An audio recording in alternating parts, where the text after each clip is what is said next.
Hey, it's Josie with Affirmation Pod, your home for personal development. Do you know where your money is? Do you know where your wallet is? Do you know where your credit cards are? Your bank cards? Your phone with Apple Pay on it? Good. I feel better now. Let's start the episode. Today we continue our theme for this month, which is money management. And the topic for today is the emotional meaning of money. The topic of money can get very heated. It can get very emotional for people. I've seen some pretty brutal situations, like when someone passes away and then the family fights over the inheritance. I guess a common one when someone's experiencing a divorce can be the divvying up of assets and money.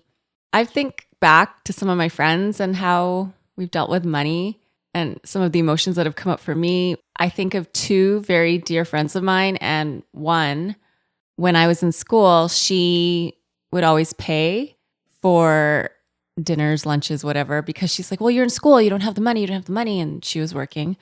And once I finally graduated and I was making money, every time we went out, I started treating her, saying, yeah, this makes up for all those years that you were like paying for all our lunches and da-da-da. And she was like, this is great, I love it.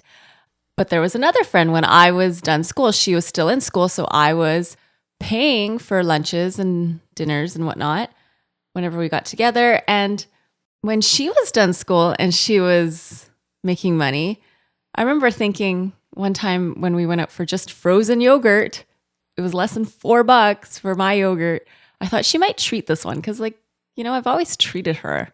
But no, she never did. And she never has treated me to lunch or dinner. And it's not that I am in a big huff about it, but there is emotion around it, right? Where, I don't know, maybe like a fairness thing or some kind of reciprocation. Anyways, do you have that with some friends who seem to reciprocate whenever you've treated or, done a favor for them, help them move or something like that? And then others who are like totally don't reciprocate. Well, I'm not a financial planner. I'm not a wealth management advisor. I'm not anything in the finance industry. However, I have either led workshops on the emotional meaning of money or included a segment on the emotional meaning of money in some presentations that I've done. I've asked certain questions, walked people through exercises on certain topics around the emotional meaning of money. I'm going to highlight the, let's say, most impactful questions in this episode so that you can reflect on the emotional meaning of money for you.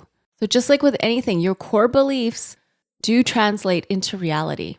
And so it's not a bad idea to take a look at them when it comes to money.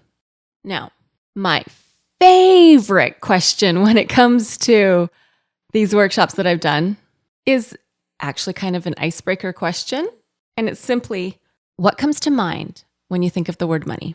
So actually, I wasn't planning on this. I'm going to give you a few seconds now to think of what your answers are to that question. If you could give 3 words, what are 3 words that come to mind when you think of money?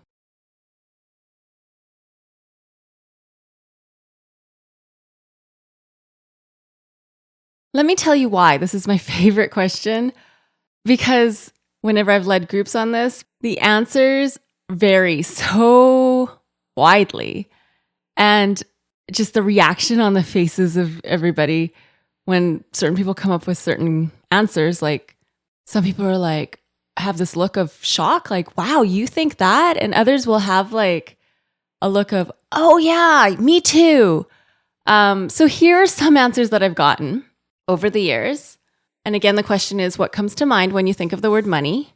Stress, happiness, power, arguments, shopping, freedom, evil, car payment, security, retirement. Ugh. And yes, there's other ones that were a bit more humorous, like the fellow who said, my ex-wife, or others got more specific, like a vacation to Tahiti with unlimited food. Other questions I would ask and facilitate discussion on are, what were you taught about money?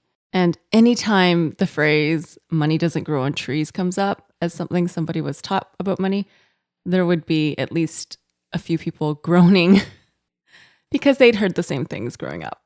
Where do your beliefs around money come from? What does your relationship with money look like? How do you feel about your relationship with money? What does a healthy relationship with money look like? And through the process of reflecting and thinking about money, how they feel about money, what they believe around money, some really start tapping into the emotion around why they're in the financial position they're in, and the emotions around spending and the emotions around saving. As you know, some of the clients I've worked with have had addiction issues or problems in the past, and that can be substance, that can be behavioral addiction. I remember one lady, her gambling got out of control and she stopped. She was coming for help. She was starting to really get things together and get back on track. And the timing of it just happened to be that it was the holiday season, the Christmas season. And one thing she started noticing was during the Boxing Week sales, she was buying a lot of things. And she could feel herself being pulled in to feeling out of control around shopping. And she said, I think I'm starting to just trade my gambling problem to a shopping problem. And when we dug deeper, she realized, hey, because I stopped gambling, I have money in the bank. Having money in the bank is something I'm not used to. It makes me feel uncomfortable. I don't feel I deserve it. I don't feel comfortable because I don't think I fit the mold of somebody who knows how to save money or to have a solid balance in my checking account. I'm way more comfortable worrying about money. I'm way more comfortable being in debt. I'm way more comfortable with less money in my bank account than more money in my bank account. And she traced it back to her mom, who was always worrying, always uptight around money, not able to control and manage finances. And that was the home environment she grew up in. She didn't have any role models in her life where they were able to save money and not be worried about money. And this client was awesome. She really worked hard. She figured it out. She got really into the emotion around money and stepped into a new experience around money where, hey, it's okay to have money in the bank. It's uncomfortable to have money in the bank for me, but the other way wasn't working for me, obviously. So I'm going to face this challenge. And this leads me to probably my second favorite question when it comes to the emotional meaning of money. It's a two-parter though. So maybe it's two questions. And I am going to give you a few seconds just to answer this on your own. Do a little reflecting. What's one word you want to describe your relationship with money in the future? And what emotional state would you like to have in your relationship with money? And that is all for me today. Have you checked out my mini course, The Change Framework, yet? It walks you through how you can connect with 3 different sides of your brain to initiate a change in your life. So the thinking side of your brain, the feeling side of your brain, and the reacting side of your brain. You can check it out at affirmationpod.com/change, and you can use promo code MONEY to get $30 off. Again, affirmationpod.com/change, promo code MONEY to get $30 off. I wish you health physically, mentally, emotionally, spiritually, and of course, financially.